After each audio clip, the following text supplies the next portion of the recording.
Major support for these broadcasts is provided by New York Community Bank, Chase Commercial Term Lending, Chelsea Lighting, Capital One Bank, Perfect Building Maintenance, Genova Burns, Giantomasi and Webster, Kilroy Architectural Windows, New York's Window Company, the Wyckoff Group, Greenberg Traurig, LLP, M&T Bank.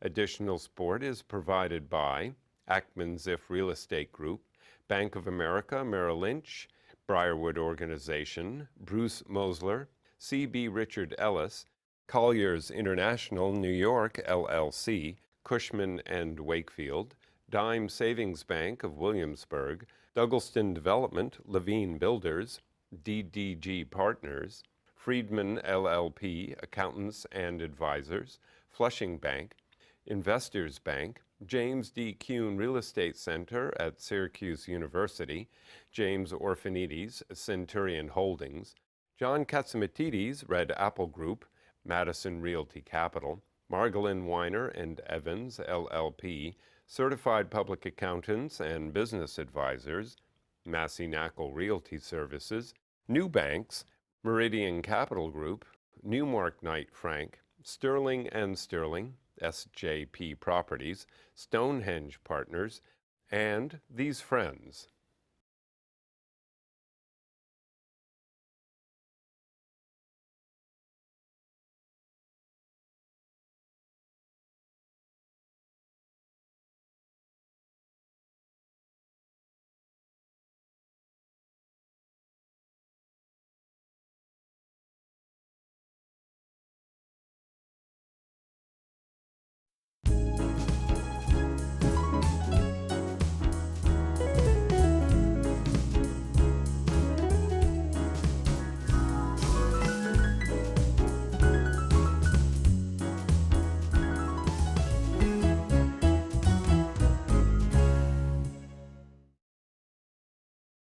His name is Dr. Sam Klagsbrun. He's a very special person to me, and he's a very special person to many people in the community. He's also the executive medical director for Four Winds Hospital. So Sam, it's really a great honor to have you here, but let's talk about, your grandparents and then your parents, because it's such an interesting story. Tell me about them. Well, my mother's parents lived in Belgium, where I was born and grew up. And your father? My father was born in a tiny little town, village, shtetl in Poland. And very modest people, to say the least. Poor is really the right word. And when he was 17, in Eastern Europe at that time, the draft in Russia, Poland was lifelong, 25 years or something like that. And he was eligible. So he ran away from home and made it across to Belgium at age 17. And there's a genetic law, which people may remember from their biology days, which says, genetically, all Belgian Jews must be in the diamond business. So my father found a place in some diamond shop and learned how to be a diamond polisher, shaping the stone when it comes out of the mine. And that's what he did in Antwerp, Belgium. And how did he meet your mother? He met my mother through a marriage broker, a shadchan. A shadchan? A shadchan, a marriage broker. Orthodox background, that was a system at that time. And my mother was about, I think, 18 or something when she married. My father was maybe 19 or 20. And he continued to work. And at one point, he was able to put enough money together to get out of the skilled craftsman business, which was not a very high profitable business, and went into the diamond business side, and he was actually quite successful. You said to me that your family, you were born in 1932. growing up, they had a comfortable life in Yes, Belgium. yes. At that time, I mean, but before World War II, the reason I remember that is not because I was 9 years old when we escaped from Antwerp, We'll Belgium. get to that in a Yeah, little while. but the reason I remember that is because a number of years ago, I wanted to show my wife where I grew up, and I remembered the address, 49 Avenue de France. I remember that. And so we were in Paris, and we took a train. We went to Antwerp, and I walked over to Avenue de France, which is like Park Avenue in New York. It's a very elegant boulevard. And I stood in front of this little house, number 49, and I was stunned how beautiful it was. It was a small Art Deco house. In fact, the name of the architect was even engraved on the, you know, on the stone at the bottom. And I said, my God, my father was successful. Why was that such a surprise? Because in New York, it was a completely different story. So it's 1940, and your father and mother say it's unsafe to be in Belgium. And you told me the story that your mother basically sews diamonds in your clothing, right? That's right. And in all my lapels. in all your lapels, and you, for like 1 year of your life, you leave all of your possessions in Belgium. We left the door open, literally, of the house, and just took some little bags of clothing. And we walked south from Antwerp, Belgium, all the way down to the Mediterranean shore. It took close It took to a 1 year. year to walk, literally. And every time we came to a little village or a town, out would come a diamond, local black market, and that's how we made our way south. And then that's how you made it on the boat, right? So you're in the Mediterranean shore, and they take another diamond out, That's right. and you get on a cargo ship, right? Tell the story about it. My father, I mean, thank God he saw the handwriting on the wall in Antwerp, Belgium when this started. So by the time we got down to the Mediterranean, we were at a tiny little port near Marseille. And with the last diamonds in my lapel, he found the captain of a little cargo boat, a tiny little boat. And he bribed the captain to let us on board, wherever the hell he was going. It didn't matter, as long as it was away from Europe at that time. And the captain put us in the cargo hold of the boat on hammocks, this little boat. And he was going to Cuba. So it took us about 3 weeks to get from France to Cuba with this little boat. It was almost like a rowboat. So you arrive in Cuba in 1941, I remember. 41, we arrived in Cuba. And then you're put into a detention it's center? a detention camp. It's sort of, many refugees were coming really to America through Cuba. So the government at that time created a camp, and cots and bunks and, you know. And you told me the story about white bread. Yes, Tell me that's so this. funny. During this whole trip down south through Antwerp, we were, you know, eating hand to mouth. I mean, it was very difficult. And we come to Cuba to this detention camp. I mean, it's you know, it's very primitive. And for the first time in a year, I was served white bread. I looked at that. I hadn't seen white bread in a whole year. It was delicious. It was, to this day, I remember it. Now, what's your father do when you're in Cuba? Nothing. We just waiting.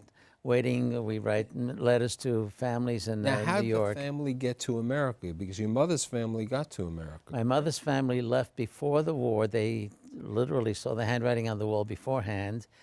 And my grandparents, my mother's parents, and her older brother came to New York, and again started in the diamond business in New York. They settled on the Upper West Side. On the Upper West Side, and we wrote to them, and you know, they got the right papers for us. So you come over in when, 42? January 42. So it's January 42, you come over, you're 8 years of age, and your parents put you in a school which was, at the beginning, a place called Ramaz. That's right. And you go to Ramaz, and you go to Ramaz wearing these short pants? The only, you know, European kid in those days, the only pants I had were shorts, you know, short pants, a jacket and all that, but short pants. And that's all I had. So my first day in Ramaz, because I lost a year, I started in the 3rd grade again. I go to class, And I'm the only kid in the whole school in short pants, and everybody started laughing at me. I was humiliated. As soon as class was over, I ran home, and I insisted on my parents take me to some little kid's store, and they bought me my first pair of long pants. So you're at Ramaz, where you go to Ramaz for public school and up to junior high school through the Ramaz is a Jewish day school, and there were so many refugees at that time that the rabbi at that time, Joseph Luckstein, had created a scholarship fund because none of us could pay anything. And so I went to Ramaz Elementary School on scholarship. And then when I graduated from there, the son of Rabbi Joseph Luckstein, also Rabbi Haskell Luckstein, was one class ahead of me. And that's how the school grew. Every time his son went to the next grade, his father created the next grade. So when I graduated from the 8th grade, there was 1 year of high school at Ramaz, that's all. And my parents were very nervous to send me to a brand new school, no history, no tradition or anything like that. So they send you to... The High School of Yeshiva University, Talmudical Academy of Manhattan. Which you said to me you really didn't enjoy. I hated it. At that time, the faculty was really made up of disgruntled, unhappy, depressed people, especially on the Jewish side. Perfect for a psychiatrist, future psychiatrist, right? I learned my craft very early. Yes. So now, also when you were growing up, some of the jobs you had, especially during the summer, you worked at Camp Ramah, right? In the summertime, I was a counselor in Camp Ramah, the summer camp of the Jewish Theological Seminary. And I met my wife at that time. Now, I was a counselor. She was the head counselor on the girls' side. And as I say to everybody, that's the way it's been all along. You graduate Ramaz, and you go to Israel, right? For you. I graduated from the high school, From the high school, the Talmudical Academy. And I was in a Zionist youth movement, and an organization in Israel called the Jewish Agency, which was interested in finding youth who would be potential leaders in the Zionist movement, somehow noted me and called me up and asked me if I would want to spend a year in Israel. Who says no to that? I grabbed the opportunity, and I ended up 6 months in a collective settlement, a kibbutz, working agriculture, and 6 months in Jerusalem learning youth leadership techniques. Let's talk about the kibbutz. I remember the story about the cow. the one day that you were on guard duty. Oh, yeah. You know, I had agriculture, up in farm. on the Upper West Side. I mean, what kind of cow? For me, the farm was Central Park, so... So I had never seen a cow in my life. My first day at work, I mean, everybody has to work there, obviously. They sent me to the cow barn, and they teach me how to milk the cow. I was such a klutz. I was so slow. I was, after watching me for a while, they said, okay, forget this, And they decide... But you were on guard duty, right? Yes, Everyone had to go on guard everybody in the kibbutz had to do 2 weeks of communal work, which included, among other things, guard duty. So they said, okay, you're going to start guard duty tonight. I said, I had never seen a gun in my life. What do you mean guard duty? They said, don't worry, we'll teach you, we'll show you. So they take me into the back field, put a can up on some stone, and they gave me an Uzi submachine gun. And they say, point it over. They showed me how to put on semi-automatic, pull the trigger, and shoot the can. So I held this submachine gun, pulled the trigger, and bullets just spewed out all over the place. God knows I didn't hit anybody, and I certainly didn't hit the can. And they said after 5 minutes, okay, you're ready. You can go on guard duty. What happens on guard duty? So the first night, my section in the kibbutz that I was supposed to guard, everybody had a different sector, was where the cows came in from the pasture into a corral and lay down and went to sleep. That was the section I was supposed to guard. So I'm walking around feeling very romantic, like, John Wayne movie, cowboy, a gun, and guarding the kibbutz. I mean, it was really very heady stuff. It's 2 a.m., and I definitely heard a noise out there where there was supposed to be no noise. I mean, I really heard a noise. It's 2 a.m. I listen very carefully. All the cows are sleeping on the ground. And, there's not supposed to be anything like that. So finally I say, I have to save the kibbutz. They're obviously attacking here because they know that I'm on guard duty. I got completely paranoid. I threw myself on the ground, put the Uzi on submachine, on the machine gun side, and spewed an entire magazine of bullets in the direction of the noise. The first thing that happened is all the cows jumped up and they peed. That was the first thing. Then the lights in the kibbutz went on, the sirens, and the guys came out with their guns. What's happening? And I tell them there's a noise out there. I said, I'm sorry, I didn't mean to. No, you did the right thing. We'll go out and investigate. They send a group of guys out with guns, and they go out to where the noise was. And about 5 minutes later, they come back pulling a little calf behind them. What had happened is when all the cows came in from the pasture, this little calf was behind. And so when the gates were closed, the calf was rubbing against the fence. So I heard a noise. It was real. They looked at me. They looked at the completely empty machine gun magazine. And they looked at the cow, and thank God I had completely missed the cow. But then they decided no more guard duty. That was it. From that point, then they sent me immediately the next morning to the laundry, and I did laundry for the kibbutz for 2 weeks. Now, then you spent the time in Jerusalem with leadership involvement, and then you come back. When you return from Israel, your father, before you go to City College, your father says, Sam, you have to learn a craft. God forbid, business isn't good. He takes you to the Diamond District? He took me to his little factory in the Diamond District. And I mean, when we had come from Europe, he started all over again as a skilled craftsman. And that's the level that he stayed at, so we were very modest, to say the least. But he said, I don't want you in this business. This is not for you.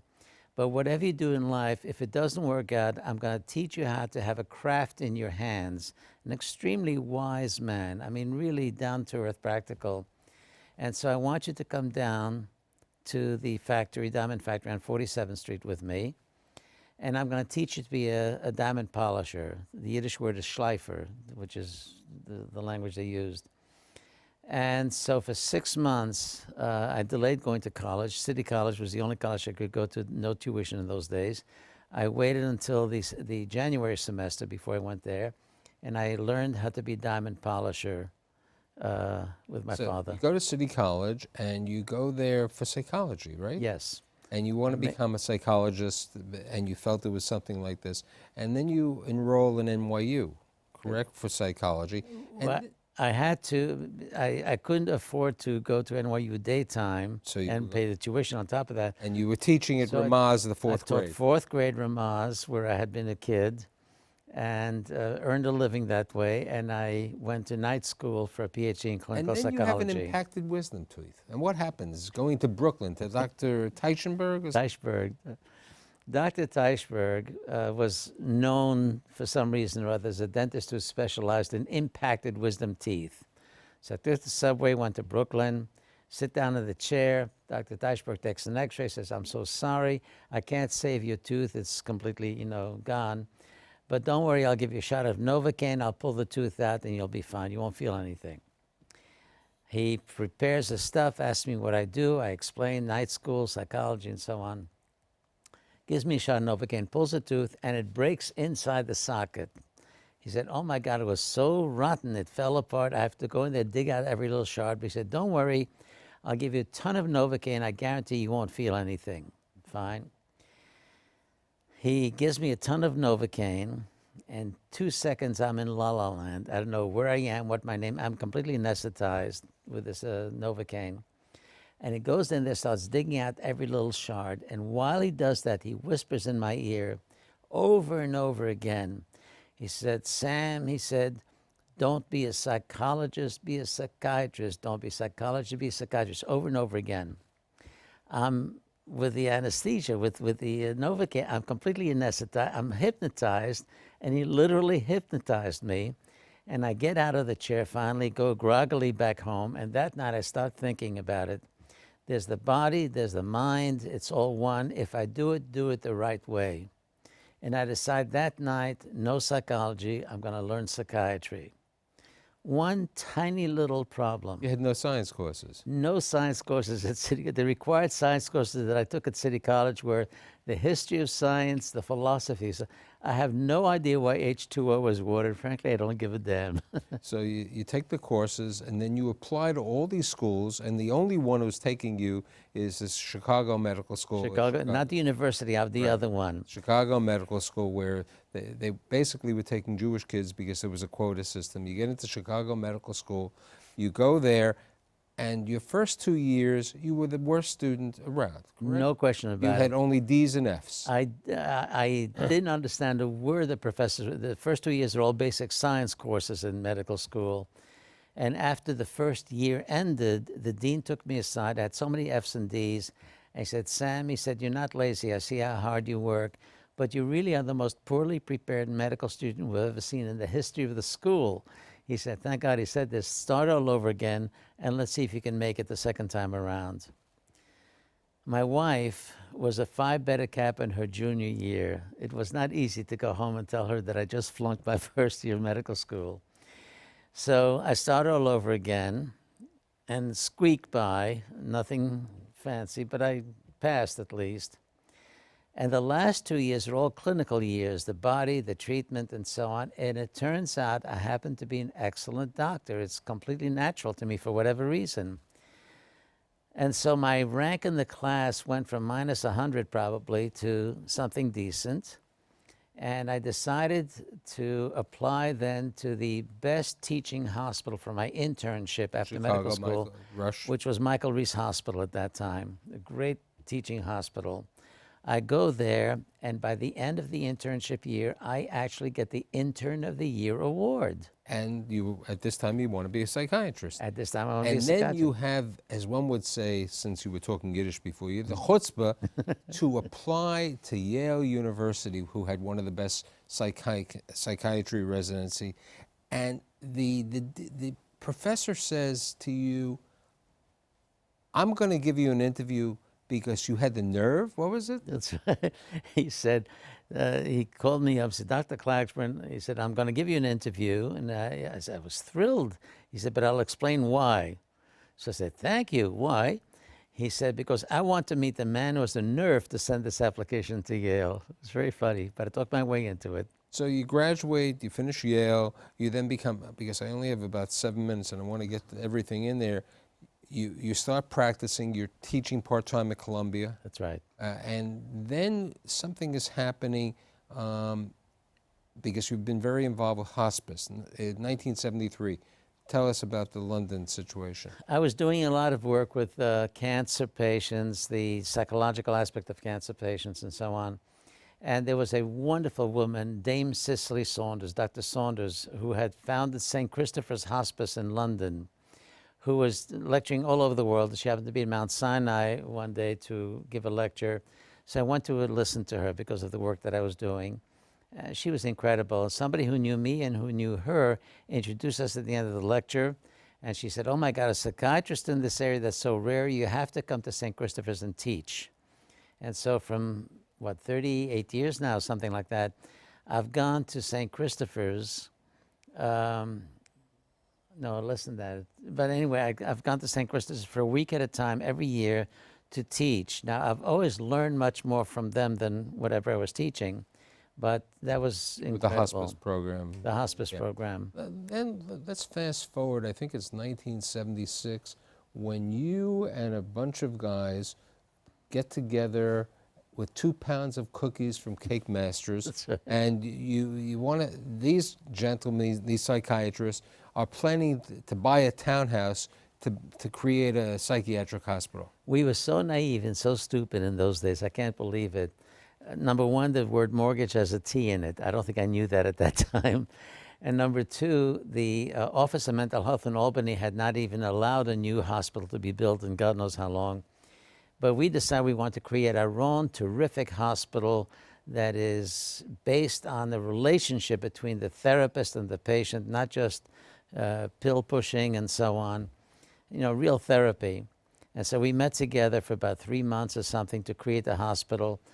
Somebody knew a real estate guy who said, you know, if you want to start off with buying a brownstone, get your 10 practices together, save money, and then buy the brownstone next door to start with a small hospital, I'll help you. He figured out, this is 38 years ago, something like that, the amount of money it would cost you to buy the first brownstone is $1 million.